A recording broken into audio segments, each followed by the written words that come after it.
Hola queridas hermanas, las saludo nuevamente. Doy gracias nuevamente por este estudio que vamos a tener hoy día, ya continuando y terminando casi con el estudio de Santiago. Hoy día nos toca el versículo 13 al 15 del capítulo 5, así que ya nos está quedando poquito. Vamos a orar para comenzar. Señor, le damos gracias por este día, le agradecemos, Señor, por sus bendiciones, por su amor, por poder tener este tiempo, Señor, de reunirnos de esta forma, Señor, y damos gracias porque tu palabra es la misma en todo lugar. Agradecemos por la fidelidad que tienes con nosotros de dejarnos tu palabra y agradecemos también, Señor, porque tu Espíritu Santo está con nosotros para guiarnos, para enseñarnos, para corregirnos, Señor. Y damos gracias porque sin Él, Señor, nada de lo que podemos leer lo entenderíamos. Pero ahora podemos comprender que tu palabra es viva, que tus pensamientos están puestos aquí para que nosotros, Señor, podamos obedecerlos, podamos agradarte, obedeciendo a ti, Señor, en lo que tú nos exhortas. Gracias por esta carta de Santiago y pido, Señor, que sea de mucha bendición, tanto para todas mis hermanas como también lo ha sido para mi vida. Ayúdanos, Señor, a poder obedecerte y agradarte en todo. Pido tu dirección en todo para que tu palabra sea la que hable. En el nombre de Jesús lo pido todo. Amén. Ya, vamos a partir leyendo el versículo 13 al 15. Dice así: ¿Está alguno entre vosotros afligido? Haga oración. ¿Está alguno alegre? Cante alabanzas. ¿Está alguno enfermo entre vosotros? Llame a los ancianos de la iglesia y oren por él, ungiéndole con aceite con el nombre del Señor. En el nombre del Señor. Y la oración de fe salvará al enfermo, y el Señor lo levantará. Y si hubiere cometido pecados, le serán perdonados. En esta carta, que ya la hemos estado viendo por harto tiempo, hemos podido ver hartas cosas prácticas, ¿verdad? Que nos quiere enseñar la palabra de Dios acerca de cómo vivir. Y en este capítulo 13 y hasta el final de estos versículos, de este libro, claramente vamos a saber de qué quiere hablar Santiago. ¿Por qué? Hemos hablado acerca también del contexto y también de fijarnos en palabras que dice cada vez que estudiamos una porción, ¿verdad? Y en este caso, la palabra oración u orar aparece 7 veces en estos versículos. Muchas veces. Nos muestra que quiere que hablemos con Dios, que quiere que hablemos con Él constantemente, siempre. Lo repite muchas veces, pero es de suma importancia que podamos hacerlo con fe. Eso es lo que nos está queriendo decir Santiago en estas porciones de su palabra, de la palabra de Dios, que debemos comunicarnos, hablar con Dios constantemente, siempre y con fe, para que esa oración sea efectiva, porque a lo que a Dios le agrada es que le creamos, y eso es la fe. ¿Cuándo dice que debemos hablar? Como decíamos siempre, en la aflicción, en la alegría, en enfermedad. Y estos pasajes lo dicen, ¿verdad? Dice así,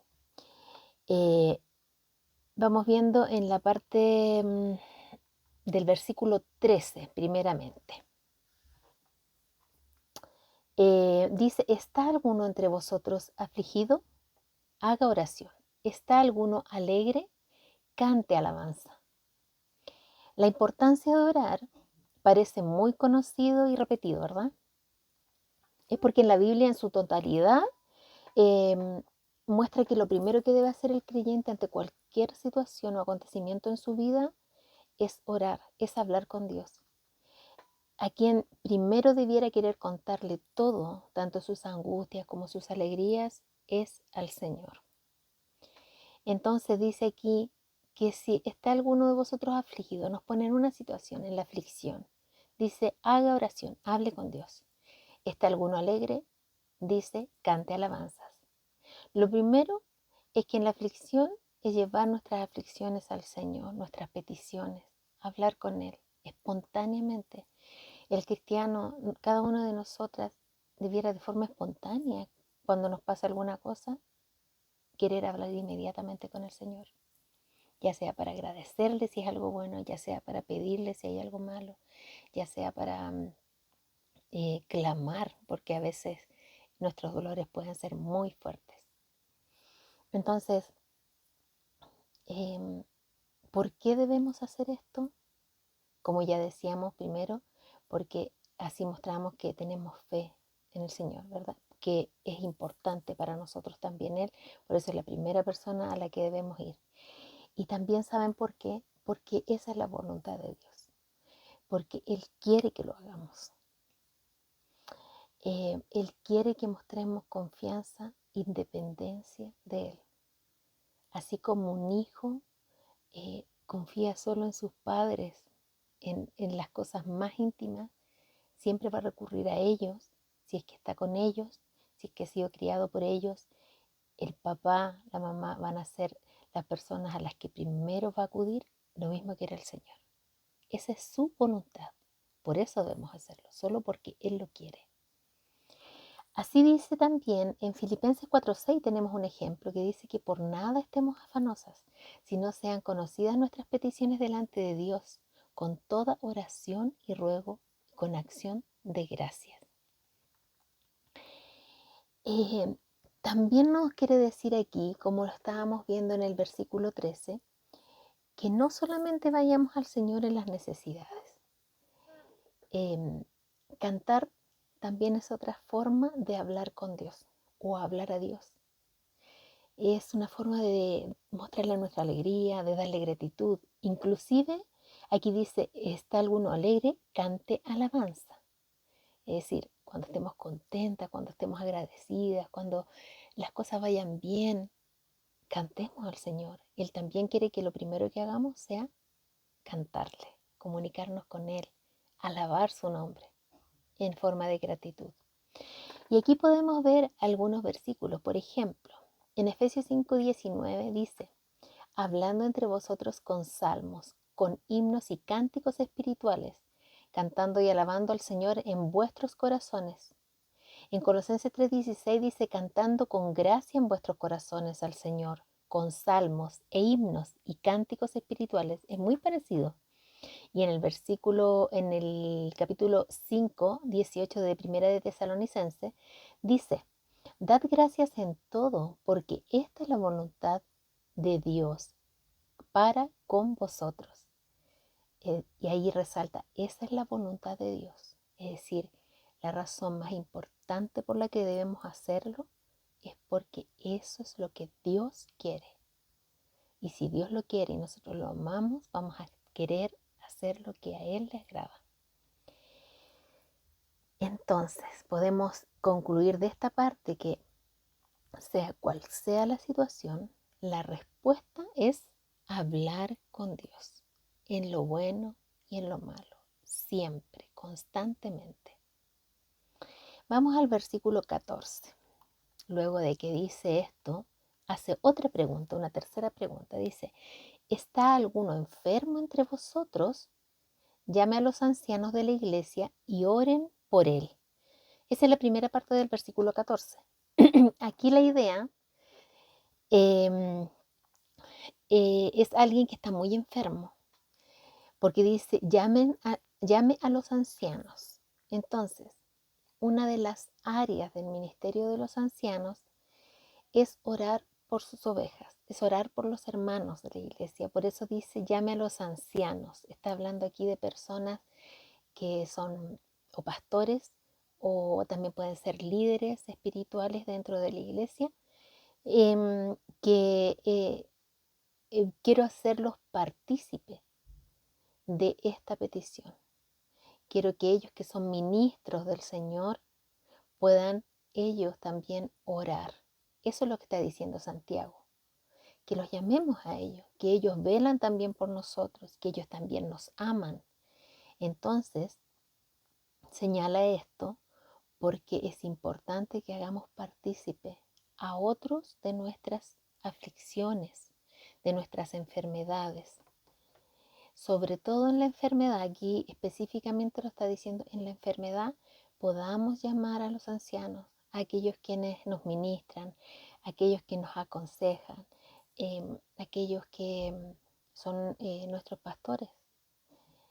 El Señor les dio ese ministerio a los pastores, orar por las ovejas.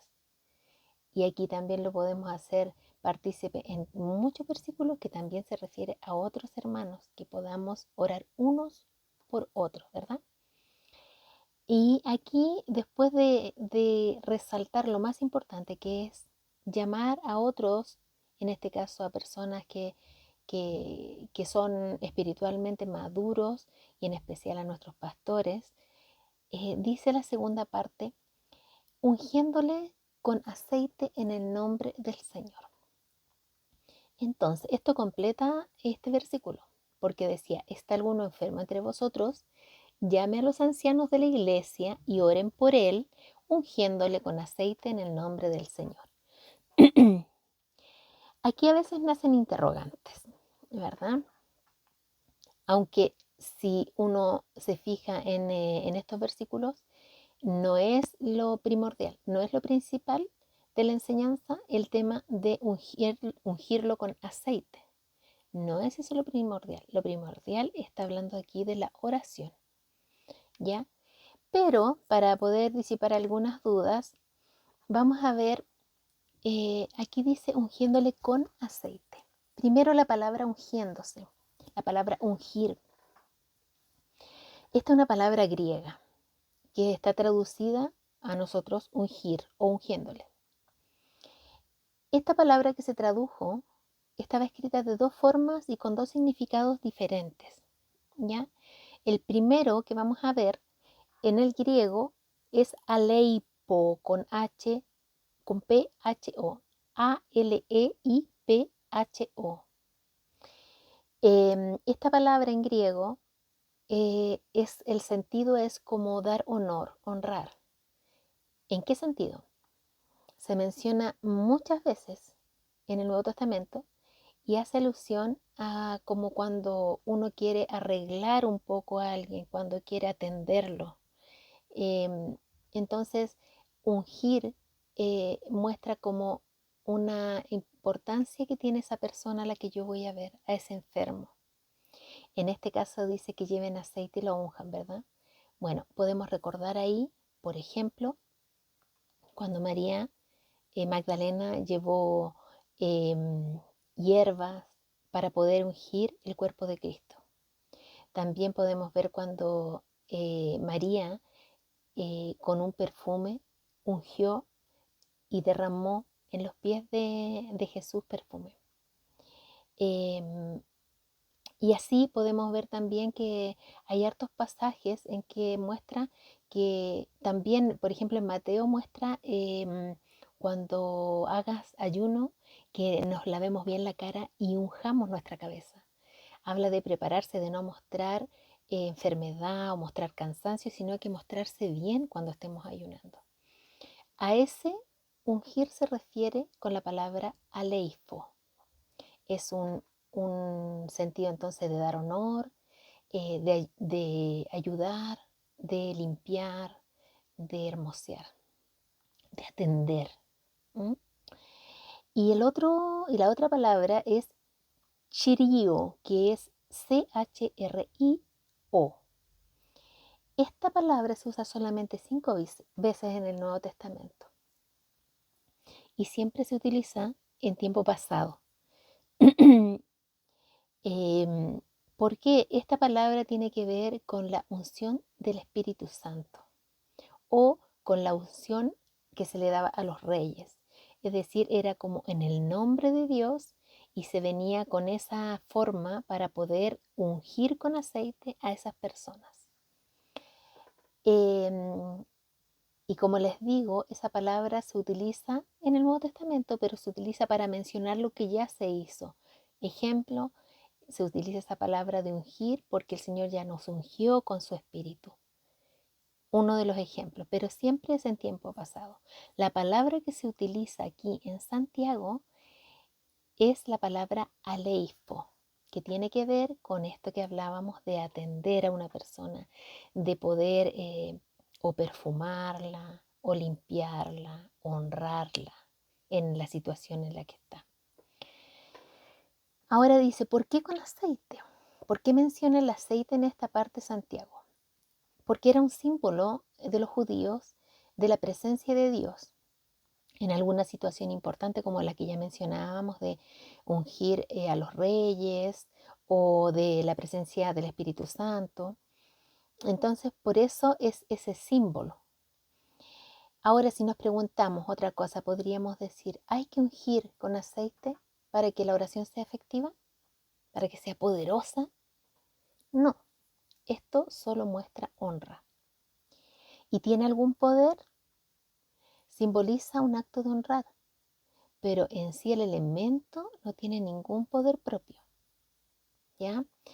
Si podemos también asimilarlo con cosas que hizo Jesús en la tierra, el Señor, aparte de esta situación a lo mejor de que podemos ver de ir a orar por los enfermos, ungiéndolos, como dice Santiago, nos damos cuenta que el propósito de ungir no es sanar, poder de sanar, sino que de honrar. A diferencia, Jesús utilizó cosas para sanar. Y ahí podemos ver a que Jesús, por ejemplo, cuando estuvo aquí en la tierra, usó barro, usó su saliva, usó agua, usó elementos. Pero en otras muchas ocasiones solo sanó, con su poder directamente. Sanó y perdonó, ¿verdad? Entonces podemos ver que claramente el poder viene solo de Dios, solo de Dios. No hay pecado en hacer este ritual, por ejemplo, de ungir con aceite, pero con el sentido correcto. No creer que el hacer esto es seguro de que la persona se va a sanar porque lo hice así, porque ungí a la persona con aceite. No, mi fe y mi confianza debe estar solamente, únicamente en el poder de Dios. Dios tiene poder para sanar, inclusive si no nos ungen con aceite, ¿ya? Y haciendo la salvedad que este ungir del que se habla aquí es de honrar. Y ustedes pueden buscarlo en el Nuevo Testamento, que esta palabra sale muchas veces en ese sentido. Y en el otro sentido, como chirío, sale 5 veces solamente, pero en tiempo pasado, como algo que ya sucedió, ¿ya? También se puede asociar el uso de elementos con lo lícito que es la medicina hoy en día, ¿verdad? Que la medicina es buena. Entonces en la antigüedad se utilizaban elementos también para sanar. Si solamente hubiera que confiar y no hacer nada más, y fuera pecado, por ejemplo, usar medicina, el Señor no hubiera mostrado ejemplos en su palabra acerca de tomar medicinas o hacer curaciones o tomar hierbas, ¿ya? Entonces, el hecho de usar medicina no es falta de fe, pero sí no debe ocupar nunca el lugar que tiene el Señor, porque podemos usar toda la medicina, gastarnos todo para sanarnos, pero si no hemos ido primero en oración, depositando la enfermedad, la aflicción, lo que sea en Dios, si Dios no quiere, no nos va a sanar. Y si Dios lo quiere, sí lo va a hacer por nuestra oración de fe, porque ve nuestra confianza en Él. Entonces, si podemos ver más acá, em, en el versículo, espérenme un poquitito, ya. Vamos a ver algunos ejemplos de lo que les estaba hablando, ¿ya? De elementos que son lícitos, porque nos dan un ejemplo de ahora cómo podemos utilizar la medicina de buena forma y no es pecado. Por ejemplo, ¿recuerdan cuando Pablo aconseja a Timoteo En 1 de Timoteo 5:23 dice así, para que lo recuerden literalmente. Dice, ya no bebas agua, sino usa de un poco de vino por causa de tu estómago y de tus frecuentes enfermedades. Es decir, Timoteo padecía enfermedades muy seguido al estómago y Pablo le aconseja tomar un poco de vino, es decir, no mucho vino, lo daba como un remedio para el estómago, ¿verdad? Em, y Timoteo era un hombre de fe. Recuerden que era un siervo. Pablo era un hombre de fe. Tenemos toda su vida como ejemplifica su fe en el Señor y su dedicación a honrar a Dios únicamente. Sin embargo, él mismo le aconseja a Timoteo usar un poco de vino por su estómago. Y no era que él no tuviera fe y por eso no era sanado, sino que el Señor aún lo tenía con esas dolencias. En Juan 9, 6, 7 dice esto. Dicho esto, escupió en tierra e hizo lodo con saliva y untó con el lodo los ojos del ciego. Y le dijo, ve a lavarte. Y en el estanque de Siloé, que traducido es enviado, fue entonces y se lavó y regresó viendo. En este caso, el Señor no tampoco sanó directamente, pero sí sanó utilizando algunos elementos. Él puso saliva, tomó tierra, hizo un lodo, un barro y lo puso en los ojos. Él podría haber sanado si quería de una, pero ¿qué hizo? Hizo un proceso. También nos da ejemplo de que no es malo, pero quien sana es Él, o quien no sana, como en el caso de Timoteo, es Él. Después, el versículo 15 dice que continúa. Luego que van los ancianos, oran y ungen, dice, y la oración de fe salvará al enfermo, y el Señor lo levantará, y si hubiere cometido pecados, le serán perdonados. Aquí hay hartas cosas que podemos deducir. Y nos vamos a ir a la parte última, donde dice, y si hubiere cometido pecados, le serán perdonados. Dice, siempre, siempre Dios perdonará al pecador arrepentido. Eso lo va a hacer siempre, es su promesa en toda su palabra. El que se arrepiente y pide perdón al Señor, el Señor le perdona. Uno de los versículos más conocidos que podemos ver para eso es 1 de Juan 1:9, ¿verdad? Si confesamos nuestros pecados, Él es fiel y justo para perdonar nuestros pecados y limpiarnos de toda maldad. Él nos perdona. Esa es una promesa en que Él siempre va a perdonar los pecados del pecador arrepentido. Eso ya lo tenemos claro. Ahora, hablando de la parte que está antes, y la oración de fe salvará al enfermo y el Señor lo levantará. Hablando de la enfermedad, Dios puede sacar o puede sanar una enfermedad si su voluntad así lo quiere, ¿verdad? Y si su voluntad no lo quiere, no lo va a hacer. Si hay otro propósito en esa enfermedad, Dios tal vez no lo vaya a hacer. Y vamos a ver algunos ejemplos. Filipenses 2:26. Miren lo que dice. Porque él, hablando de Epafrodito, tenía gran deseo de veros a todos vosotros y gravemente se angustió porque habíais oído que había enfermado. Pues en verdad estuvo enfermo, a punto de morir, pero Dios tuvo misericordia de él. En esta ocasión, él estuvo muy enfermo, casi muerto. ¿Y Dios qué hizo? Lo sanó. Lo sanó. Tuvo misericordia de él, dice Pablo, y lo sanó. Vemos aquí que el Señor, al ver esta petición, sana. Vamos a 2 de Crónicas 16:12 y dice, en el año 39 de su reinado, Asa enfermó gravemente de los pies y en su enfermedad no buscó a Jehová, sino a los médicos. ¿Y qué pasó aquí? Dios no lo sanó. Él murió. Él murió. Él hizo lo que no fue agradable ante los ojos de Dios. No buscó al Señor, sino que primero buscó a los médicos.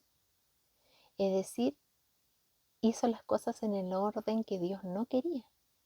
Como decíamos anteriormente, ir al médico, buscar medicina no es pecado, pero creer que en ello tenemos la sanidad absoluta no es así, porque si Dios no lo quiere, Él no nos va a sanar con medicina tampoco.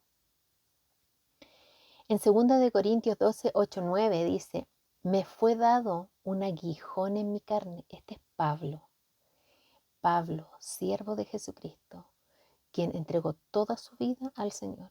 Él lo sufrió todo por el Señor, hasta la muerte.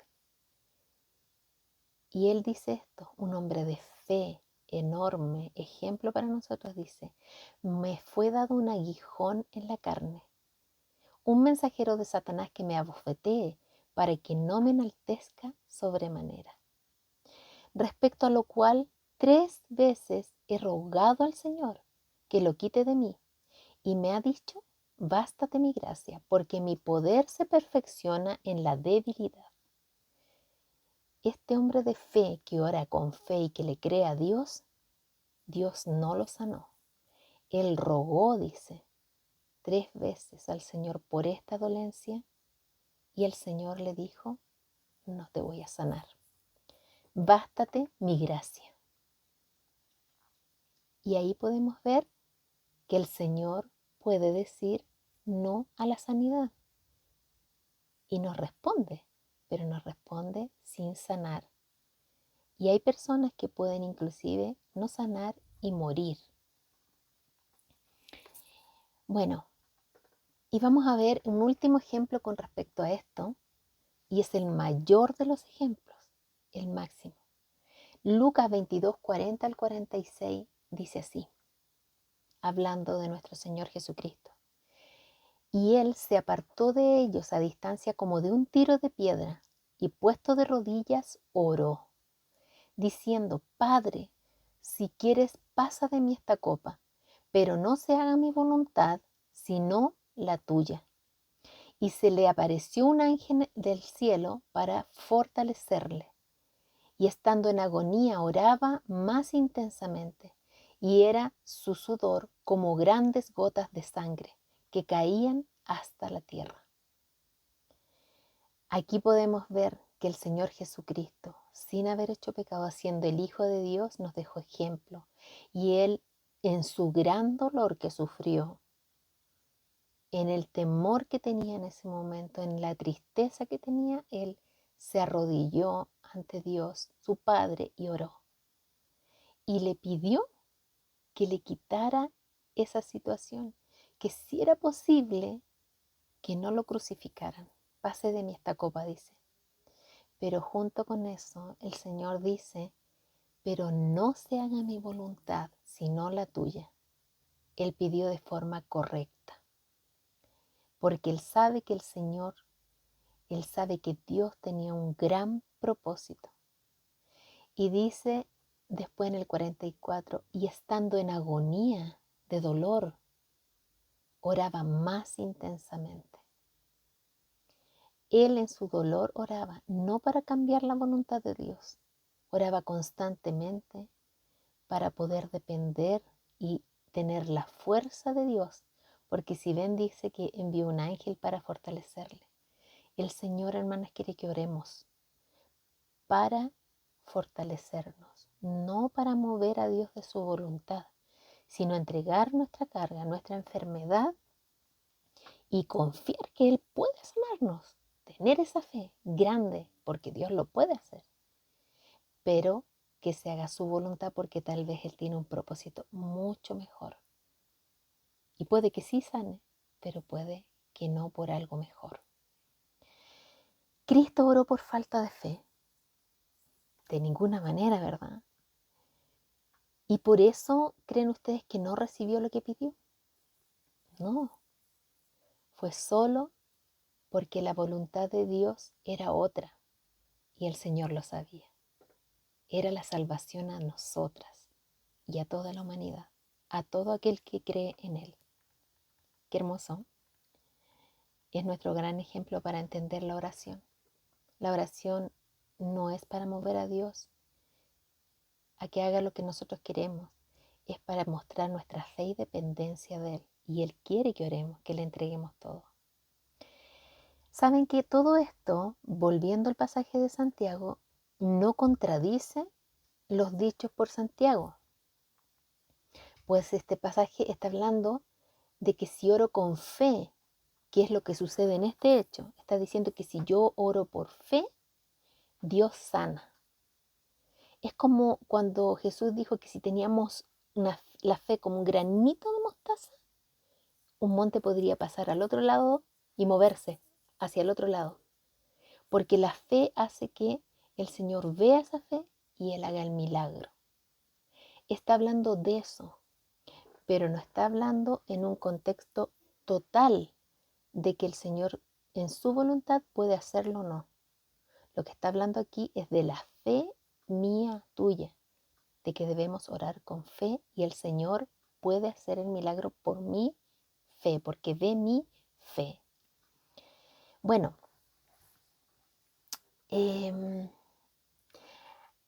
al unir esto que enseña Santiago con las enseñanzas bíblicas, vemos que Santiago siempre nos enseña que quiere que oremos en cualquiera sea la situación, porque Dios siempre responde. Él va a conceder las peticiones de nuestro corazón y va a sanar, siempre y cuando Él vaya a ser glorificado, siempre y cuando esa enfermedad no esté ahí por otro propósito, más grande. A veces Dios tiene un plan con una enfermedad o con una dificultad, inclusive con que una persona muera o con que muramos. Por eso a veces la enfermedad no es sanada.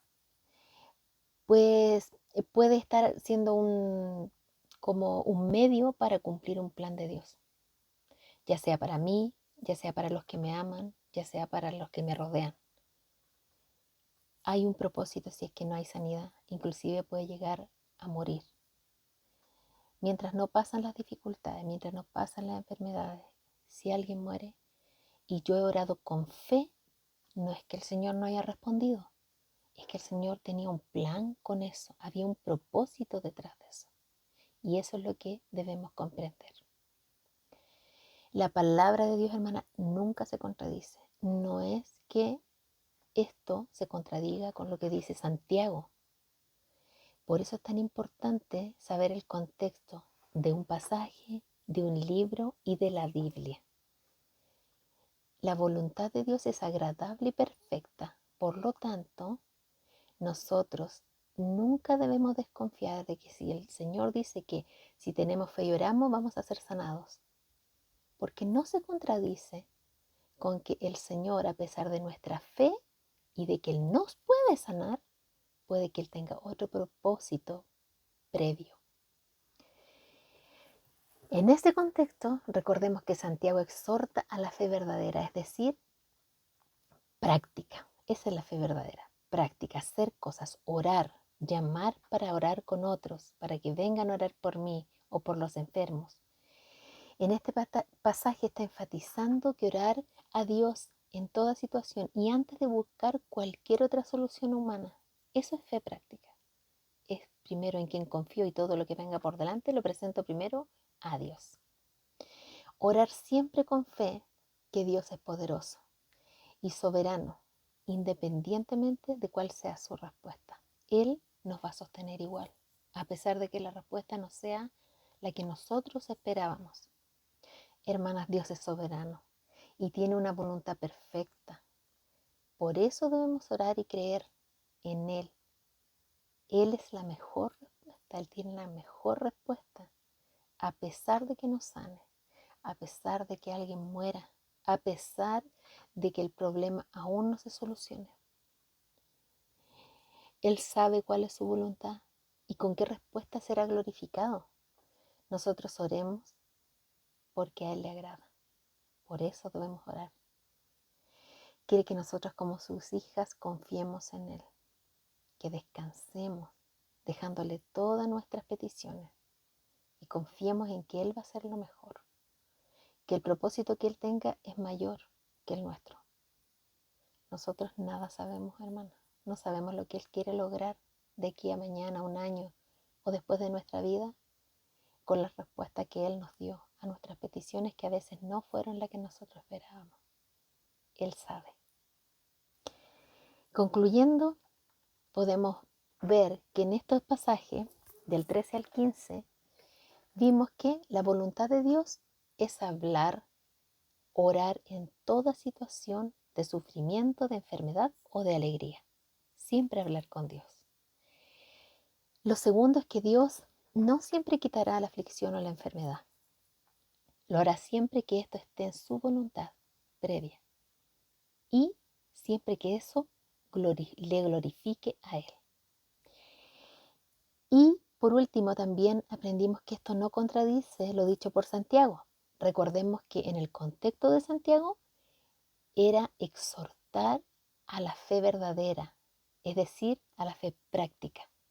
Y la oración a Dios antes de buscar a cualquier otra persona o cualquier otra solución humana, eso muestra fe práctica. Recurro a Él antes que a todo y confío en Él antes que todo. Dios hace como quiere Él, porque Él es soberano. Él todo lo sabe y es dueño de todo. Pero siempre, y esto es un aliento para nuestra vida, lo que nos responda y su voluntad siempre va a ser bendición. Aunque en el momento parezca aflicción, siempre va a ser bendición. Oremos, hermanas. Padre bendito, te doy gracias, Señor, por esta enseñanza hermosa.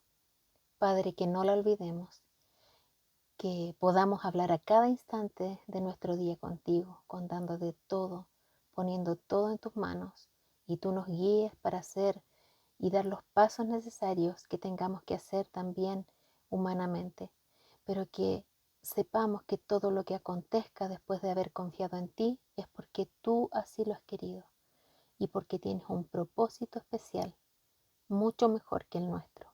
Ayúdanos en nuestros sufrimientos, Señor. Ayúdanos en nuestros dolores, en nuestras enfermedades. Pedimos que nos cubras para que Satanás no nos traiga duda a nuestra mente y que pensemos que tu palabra no es verdad, que tú no contestas, que tú no respondes las oraciones, sino que confiemos que tú eres soberano y que ya has visto todo nuestro vivir, por lo que debemos confiar y agradarte a ti. Alabamos tu nombre, Señor. En el nombre de Cristo Jesús oramos. Amén.